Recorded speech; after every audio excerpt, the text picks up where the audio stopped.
Hello friends, welcome back to Astrology Today. I am your host Mel Rose, and today is Thursday, February 1, 2024.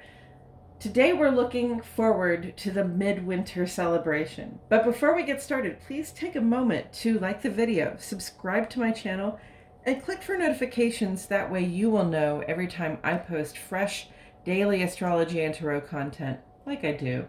And as always, my friends, thank you so much for joining me today. The waning gibbous moon is void, of course, all morning before moving on into Scorpio at around 2:30 this afternoon, Central Standard Time, friends.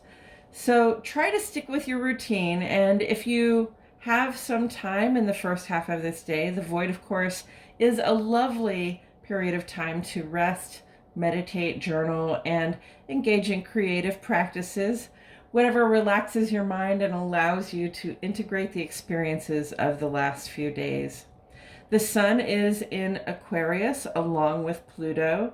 Saturn rules both Capricorn and Aquarius, and there's an argument to be made that Capricorn is the conservative expression of Saturn, and Aquarius is Saturn's progressive expression.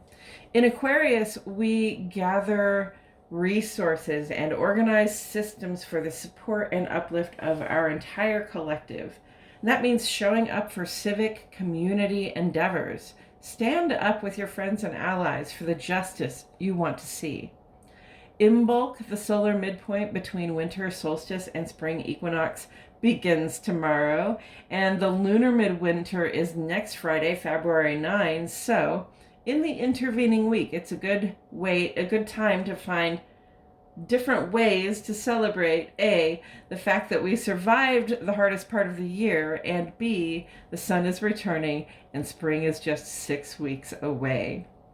A popular way to celebrate this time of year is to give your home a thorough spring cleaning. If the weather allows, open the windows to air the place out, dust, sweep, tidy, and reset your home, releasing wintertime stagnation.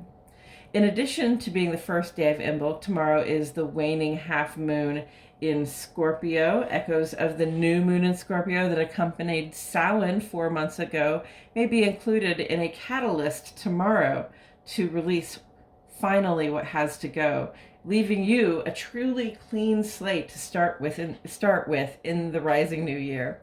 And that's it for today's astrology, friends. I hope you're all feeling great. If you found this episode illuminating, feel free to post 3 seedling emojis in the comments for the seeds of hope we plant this time of year. And until next time, friends, keep looking up.